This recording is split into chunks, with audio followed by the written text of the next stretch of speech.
name's Lindsay, and this is Weird.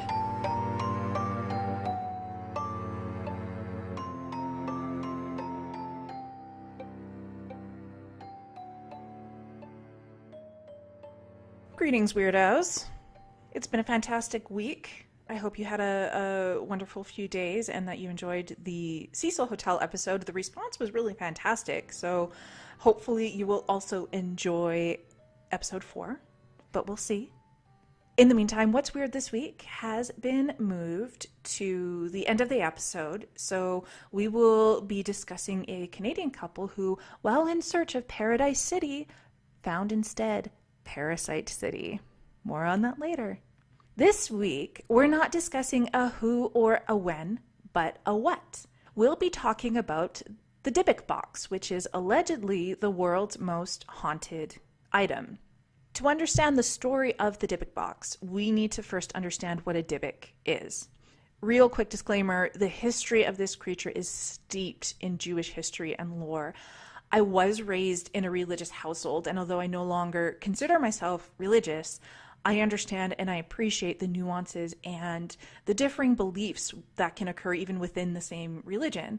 And I cannot even pretend to be an expert in Jewish lore. So I know that whatever I cover here, it's not going to be exhaustive. It's going to resemble more the tip of a very complicated and nuanced iceberg. As well, some of the terminology is unfamiliar to me, so I'll do my very best to get things correct. But I wanted to offer a preemptive apology for words that I'll manage to inevitably butcher. So Jewish tradition has varying types of categories of, let's call them, supernatural entities or beings. The Dybbuk is not the same as a demon or a golem or an ibber, and I'll go into what each of these things is and how they're different. Although the Sam Raimi film, The Possession, which you may have seen, it has definitely given North American audiences the impression that a Dybbuk is simply a cool-sounding word for demon. However, in Jewish lore, a Dybbuk is an entirely different entity. Dybbuk refers to the Yiddish word for cling or adhere. A 16th century mystic named Isaac Luria developed the framework for the Dybbuk in Jewish doctrine with his theories about the transmigration of the soul, also referred to as Gilgal. This was the idea that souls after death could continue their work toward self-perfection. It was Luria's students who went on to develop the notion of possession by these souls or spirits. A Dybbuk is essentially the spirit of someone who has passed away but is bound to earth, possessing a host body in order to carry out some form of malicious objective. So a Dybbuk is not a demon, but rather a malevolent spirit with nefarious intentions. It is possible that the spirit itself is actually evil, or it could be a more neutral spirit trying to exact revenge on a human being who has committed some kind of atrocity or something. The big thing to keep in mind here, though, is that the motivation of the Dybbuk is to cause harm, either to its host or to someone else. The concept of the Dybbuk gained a wider audience when a Jewish folklorist named S. Ansky wrote a play in 1916 titled Der Dybbuk, and that was translated into multiple languages. In Anver Falk's book, A Psychoanalytic History of the Jews, Falk states, individuals who believed themselves and were believed by their community to be possessed by demons, and similarly, Jews who believed themselves and were believed by their community to be possessed by a Dybbuk, were severely hysterical, borderline, or otherwise emotionally disturbed people. I wonder what those symptoms could mean. Particularly in the 16th and 17th centuries, people with what we would now classify as having mental disorders would be taken to a Baal Shem, a miracle-working rabbi, in order to dispel the spirit. If you listened to episode 3 about the Cecil Hotel, you would have heard me rant about the importance of mental health awareness. I do think there's still an extraordinary amount of work to be done in regards to the intersections of mental health and religion. It can be a really, really difficult subject to address, and I definitely do not want to be disrespectful or flippant about deeply held religious traditions.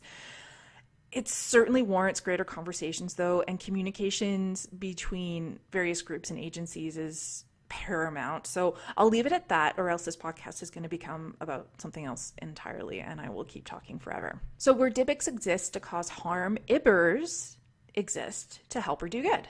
The term Ibber comes from the Hebrew word meaning impregnation or incubation. An Ibber still possesses a host body, similar to a Dybbuk. However, the intent of the Ibber is essentially the opposite of a Dybbuk. The concept of an Ibber, or a righteous soul, impregnating the soul of a living person who is spiritually sensitive and righteous is called Ibber Neshoma. These souls then work together to complete the good work of the Ibber so that the Ibber may then depart to the spiritual realm.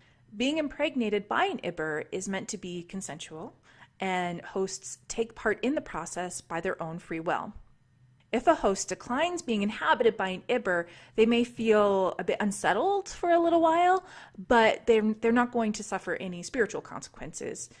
And it is also believed that many of the great spiritual leaders throughout history were, in fact, inhabited by Ibbers. A golem is an anthropomorphic being created from clay or mud with the intent of having it exist in servitude to its creator. It's created using magic and is mentioned only once in the Bible, Psalm 139:16, which reads in English, this is the King James Version, "Thine eyes did see my substance, yet being unperfect, and in thy book all my members were written, which in continuance were fashioned, when as yet there was none of them." So in Hebrew, the term golem means shapeless mass, and the Talmud uses golem to describe being unformed and imperfect. Talmudic legend refers to Adam as in Adam and Eve, as golem, meaning a body without a soul, for the first 12 hours of his existence. That reference can be found in Sanhedrin 38b. An early book on Jewish esotericism called Sefer Yetzirah, the Book of Creation, written around the 2nd century CE, gives instructions for creating a golem. I would love to know if anybody today has attempted to do this. It involves, and I am obviously paraphrasing here, shaping the clay or dirt into a human-like figure and then invoking the name of God, considered to be the ultimate creator, to give it life. Various rabbis and scholars have different interpretations of what this looks like. And that actually reminds me, my friend Catherine gave me a copy of Helen Wecker's book, The Golem and the Jinni. It's a really fun read and one I would definitely recommend. Personally, I think that books are the greatest of gifts. I recommended Grapes of Wrath last week, and I recommended Golem and the Jinni this week. Maybe I should do a book recommendation every week. Books invoke such profoundly meaningful experiences for the reader, so when someone opts to share those experiences with me, I consider it to be a significant expression of genuine connection. Books are rad. Read more books and then share them. That's the lesson of today's podcast. Okay. Finally, there are demons which terrorize the corporeal world, possess humans without consent, and are just all around fucking awful. They never existed as human souls or human beings, which is what really distinguishes them from the Dybbuk. Jewish tradition does use several different terms in reference to demons. There's the Matzikin, which refers to malevolent spirits created on the eve of the last day of creation, and that's the biblical account of creation, just to be clear. These creatures are also referred to as Shidam and Lilin, descendants from Lilith, a female demonic figure who has an entire mythology unto herself. I can't go into that here because, again, we will be talking forever and we will never address the Dybbuk Box. So, moving along. They are often portrayed as being serpent-like and with wings, and there is sometimes a sexual component as well, such as with the incubi and the succubi. You've probably seen those paintings. They're really popular. If you Google incubi and succubi, you'll see just a ton of really interesting imagery come up. There's been a lot of classic art done with those concepts in mind. Finally comes the ruhat, which they don't have a form, but a person could bind them, giving them form, and then have the ruhat prophesy or perform tasks for the binder. So that, sort of covers some of the basics of Jewish lore in regards to supernatural entities. Again, it's by no means exhaustive. There's volumes of books on centuries of history and lore with this subject, so we could go for days. But we won't. The first account of the Dybbuk Box comes from an antique buyer named Kevin Manis, and he refinishes furniture and had his own shop doing that, which actually is kind of cool. I always wanted to be an antique dealer because I was a huge fan of Highlander, the series, and he was an antique dealer, and I always thought that was just a really super romantic profession. Shout out to Highlander. Okay, he allegedly bought the box at an estate sale of a woman named Havala, who at the age of 103 had recently passed away. The box, which is also referred to as a wine cabinet, measures 12.5 inches by 7.5 inches by 16.25 inches and has the Shema inscribed on the back of it. The Shema, translated as Hear O Israel, is the opening words for part of the Torah and is often used as a traditional prayer. Shema Israel, Adonai Eloheinu, Adonai Echad. Hear O Israel, the Lord is our God, the Lord is one. After owning the Dybbuk Box for a while, he listed the item on eBay. The listing included a full account of his experiences since owning the box.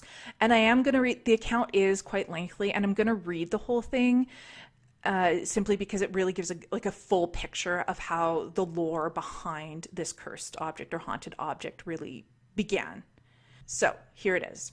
All of the events that I am about to set forth in this listing are accurate and may be verified by the winning bidder with the copies of hospital records and sworn affidavits that I am including as part of the sale of the cabinet.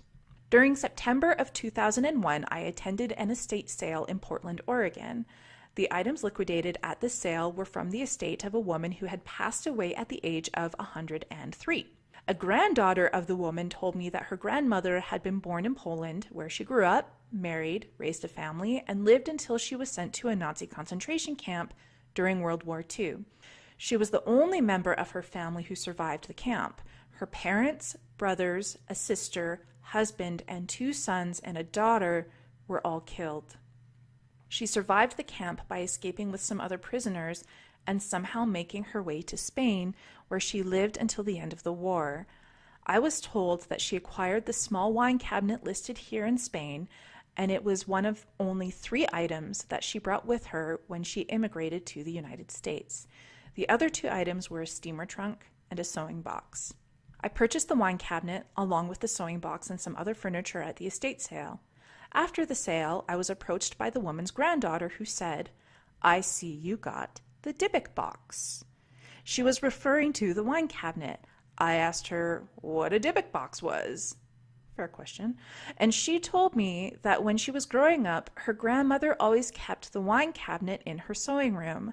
It was always shut and set in a place that was out of reach. The grandmother always called it the Dybbuk Box. When the girl asked her grandmother what was inside, her grandmother spit 3 times through her fingers, said a Dybbuk and kesselim. The grandmother went on to tell the girl that the wine cabinet was never, ever to be opened. The granddaughter told me that her grandmother had asked that the box be buried with her.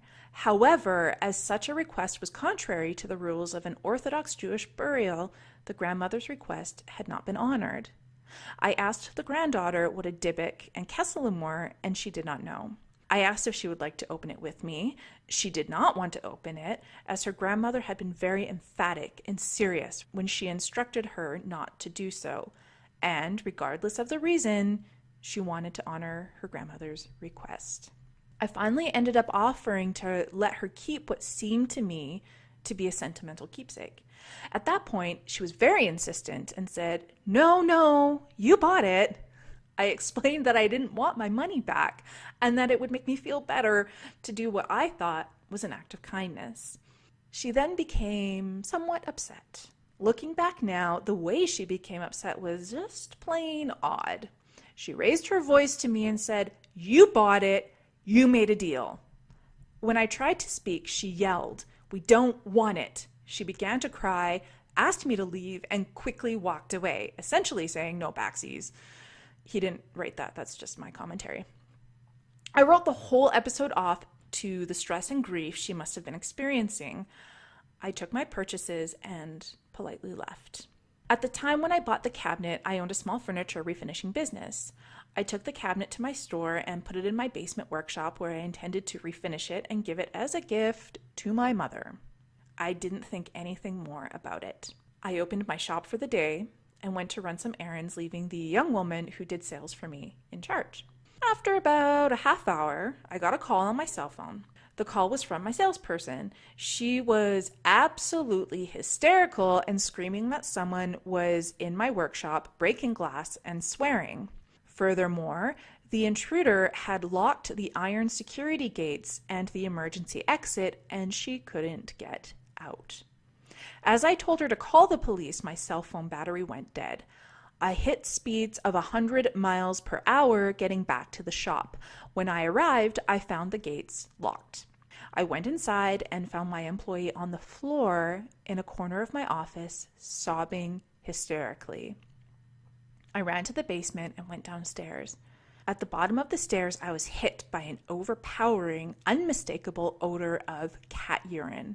There had never been any animals kept or found in my shop. The lights didn't work. As I investigated, I found that the reason the lights didn't work also explained the sound of glass breaking. All of the light bulbs in the basement were broken. All 9 incandescent bulbs had been broken in their sockets, and 10 4-foot fluorescent tubes were laying shattered on the floor. I did not find an intruder. I should also add that there was only one entrance to the basement. It would have been impossible for anyone to leave without meeting me head on. I went back up to speak with my salesperson, but she had left. She never returned to work after having been with me for 2 years. She refuses to discuss the incident to this day. I never thought of relating the events of that day to anything having to do with the cabinet. Then, things got worse. As I already indicated, I had decided to give the cabinet to my mother as a birthday gift. About 2 weeks after I made the purchase, I decided to get started refinishing it. I was surprised to find that the cabinet has a unique little mechanism. When you open one of the doors, the mechanism causes the opposite door and the little drawer below to open at the same time. It is very well made.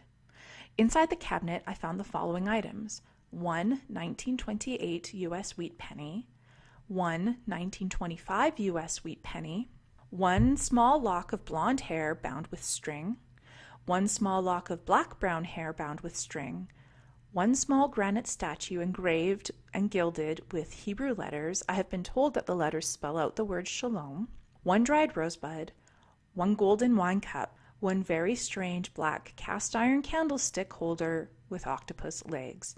I think he means tentacles. Anyway, I saved all of those items in a box, intending to return them to the estate. The family has refused the items, so they will be included in this sale of the cabinet. After opening the cabinet, I decided not to refinish it. I cleaned it and rubbed in some lemon oil. It was at this time that I noticed that there was an inscription in Hebrew carved into the back of the cabinet. I have no idea what it says or if it is significant. I have included a picture of that inscription below.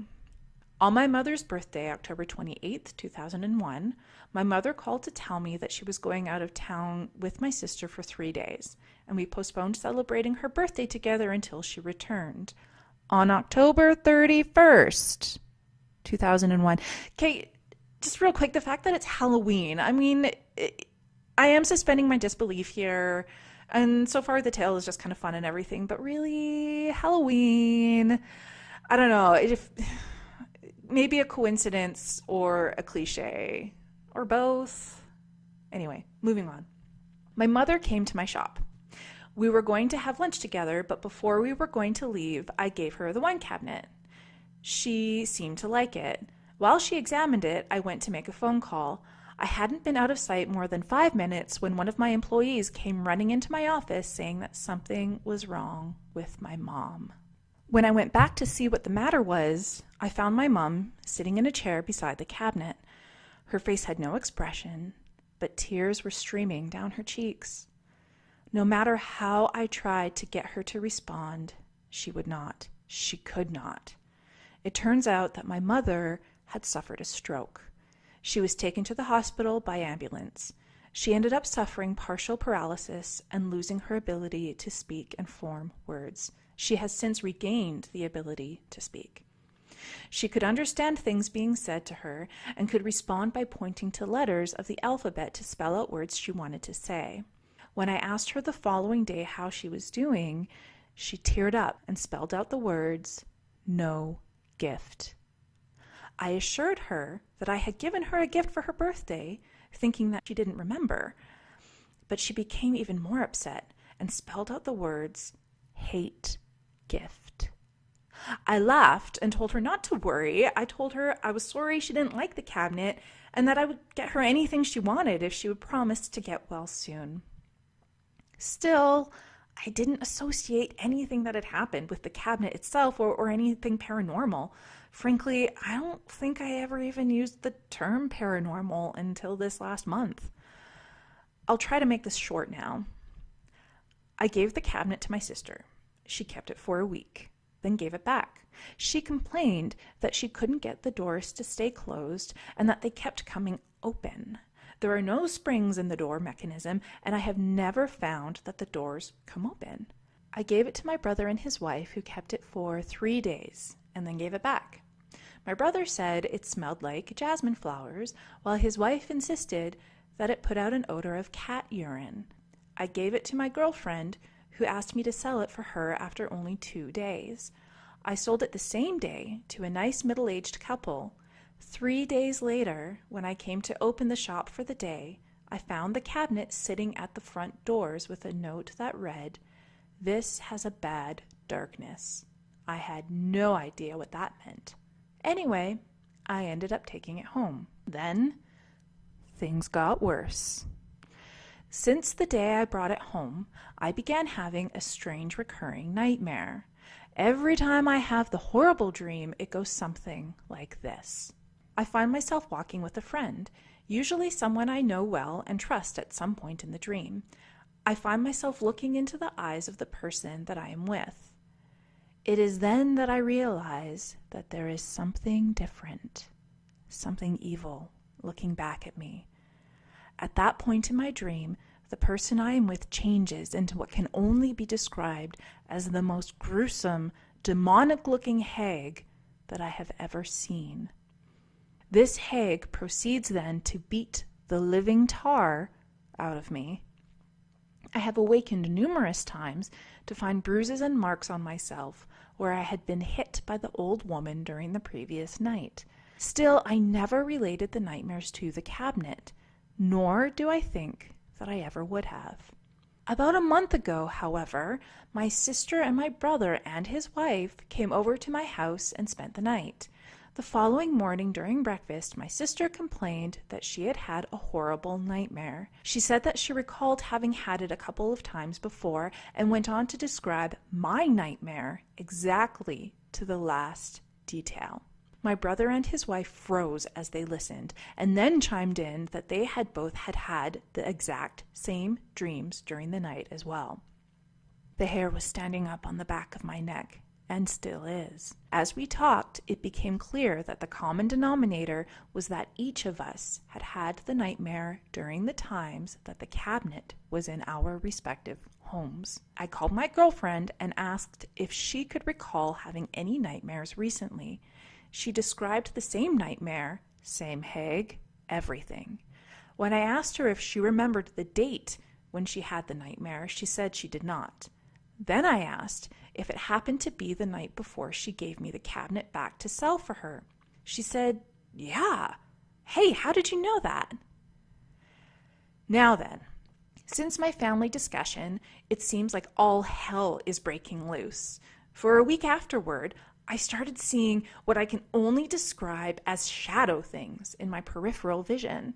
In fact, numerous visitors to my house have claimed that they have seen these shadow things. I put the cabinet in an outside storage unit and was awakened when the smoke alarm in the unit went off in the middle of the night. When I went to see what was burning, I opened the door and didn't see any smoke. However, I did get hit with the smell of cat urine. When I went back inside, the smell was there in my house. I do not own a cat, and I never have. I went back inside and grabbed the cabinet. I brought it back inside and tried to research it on the internet. While I was surfing the net, I fell asleep and once again had the same freaking nightmare. I woke up at around 4:30 a.m. when it felt and smelled like someone was breathing on my neck, to find that my house now smelled like jasmine flowers, and just in time to see a huge shadow thing go loping down the hall away from me. I would destroy this thing in a second, except I really don't have any understanding of what I may or may not be dealing with. I am afraid, and I do mean afraid, that if I destroy the cabinet, whatever it is that seems to have come with the cabinet may just stay with me. I have been told that there are people who shop on eBay that understand these kinds of things and specifically look for these kinds of items. If you are one of these people, please, please buy this cabinet and do whatever you do with a thing like this. Help me. And that's it. That is the entire listing that was on eBay. So a buyer named Spasmolytic came across the listing, and Kevin was then able to unload the box for the sum of $140. Spasmolytic's real name, it turns out, was Josef Nietzsche, who resold the box 8 months later, complaining of insomnia, illness, odors, and all-around bad luck. Josef doubled his money in the sale, selling it for $280 to a man named Jason Haxton, and this was February of 2004. Haxton was a museum director of the Museum of Osteopathic Medicine in Missouri, which oddly wasn't too far from where Josef lived. Haxton's ownership of the box had been the most widely popularized ownership. He's claimed that the box has reversed the aging process. However, he's also been afflicted with hives, welts, and coughing up blood. He's gone on to publish a book, and he's done some stuff on YouTube, and he also created a website detailing his experiences with the Dybbuk Box. The thing that I find really interesting with all three of these owners is that none of them just got rid of it.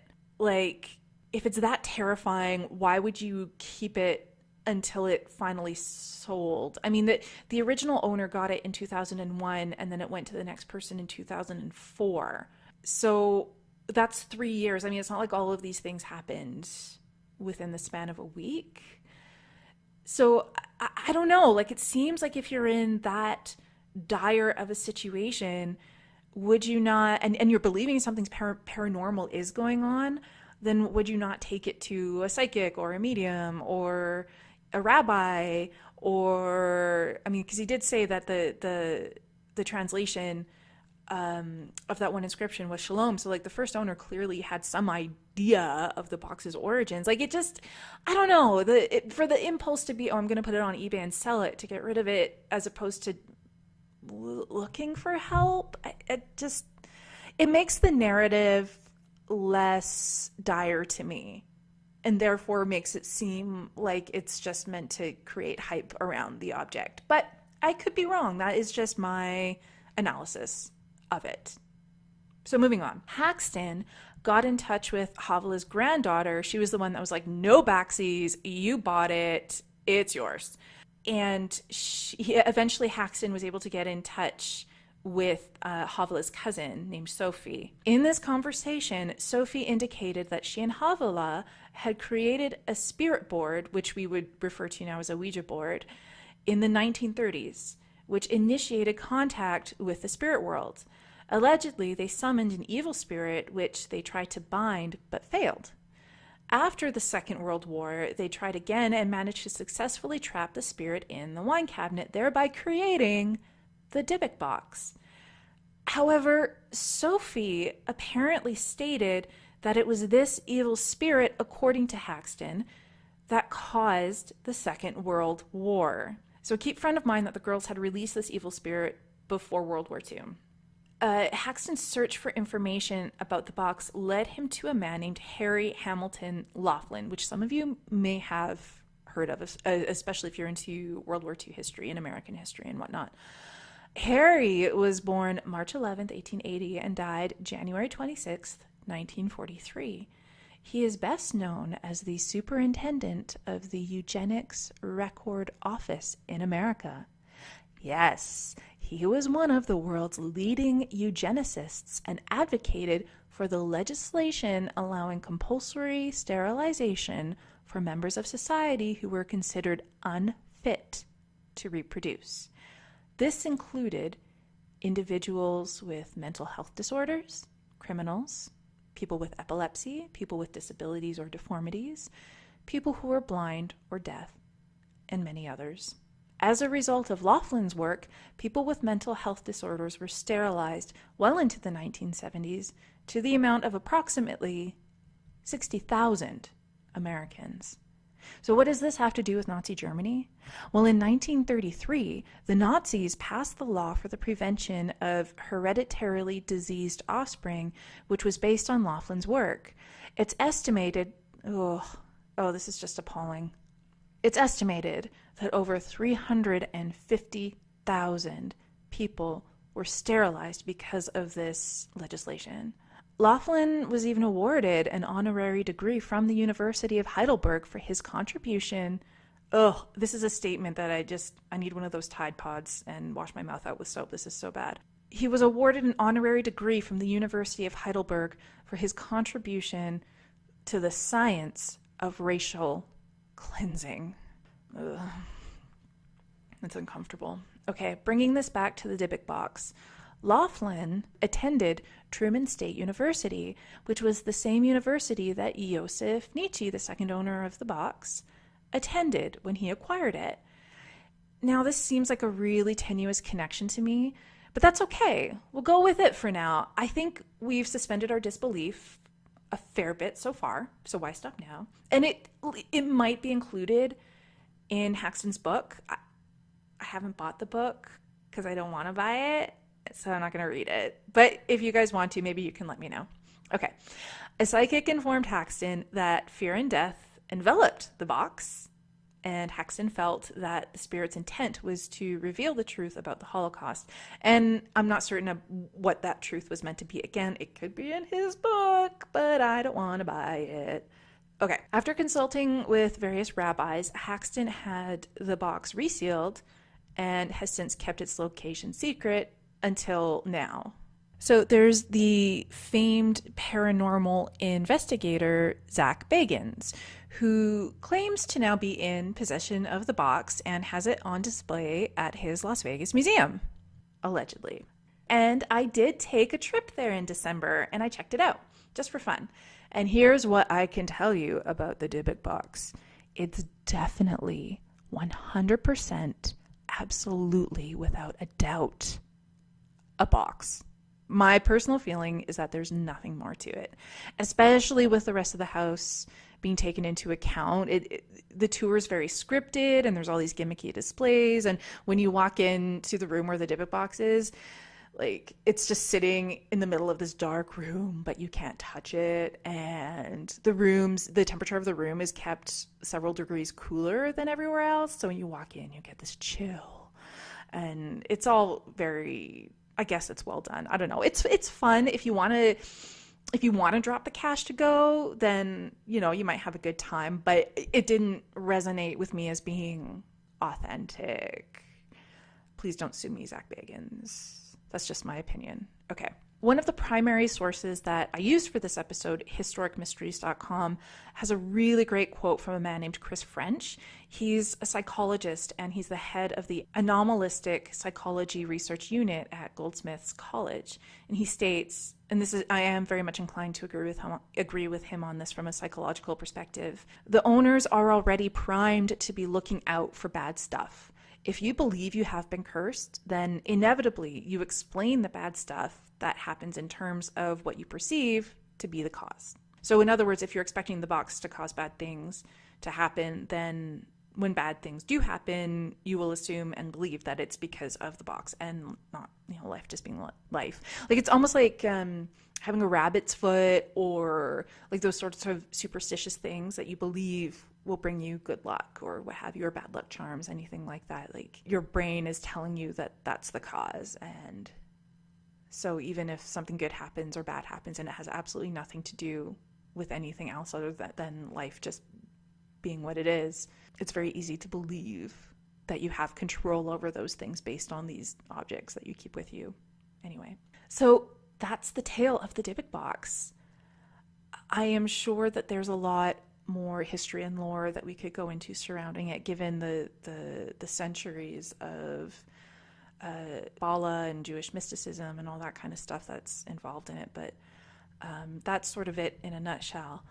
Moving along, would you like to know what's weird this week? Well, I'll tell you what's weird this week. Escaping the harshness of the frigid Canadian winter is not something that's weird. That is something that many of us Canadians dream of because it can be pretty awful up here sometimes. Did you know that this year, like it's happened the past few years, it's been colder than Mars up here. And there were times this winter that it was actually colder where I live than in the North and the South Poles. That doesn't seem reasonable to me. Anyway, Katie and Eddie were no different. They decided to take a week-long vacation at a beautiful resort in the Dominican Republic, replacing the snow with sand and the ice with warm, blue waters, tropical drinks, and maybe even some teeny tiny umbrellas, because who doesn't love those? Their vacation, however, would be tainted upon returning to Canada as they both began to experience strange sensations in their feet: burning, itching, swelling, and blisters. Soon, walking became difficult, but several trips to the doctor had not yet rendered a diagnosis. Finally, after their third visit, they had answers. Both Eddie and Katie had unfortunately and incredulously become hosts to larva migrans, also known as hookworms. Ugh. Hookworms are parasites that have hook-like mouths, which they use to puncture the blood vessels of their hosts and feed off of their blood. They will typically make their way from their entry point to the host's intestines. It's likely that the couple contracted them as they walked barefoot along the beach. Fortunately, there is medication that will kill the hookworms. However, it isn't readily available in Canada, and Health Canada had determined that their case wasn't severe enough to warrant bringing in the medication. I would love to know, like, what warrants it being serious enough? These parasites, like these poor people can't walk. They're in pain.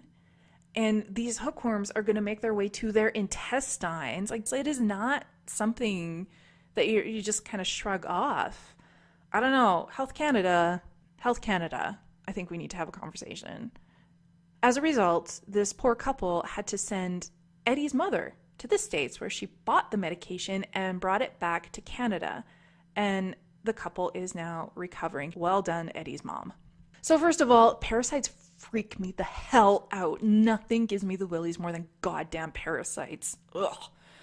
Secondly, what the fuck, Canada? I love our healthcare, and I'm 100% grateful for it, but it's not perfect. And those imperfections have real life consequences for Canadians. Shout out to Eddie's mom for going the distance to get them the help they needed. That was really great. And I wish both of you the best in your recovery, even though I highly doubt that you listen to this. That's okay. I'm putting that positivity out there.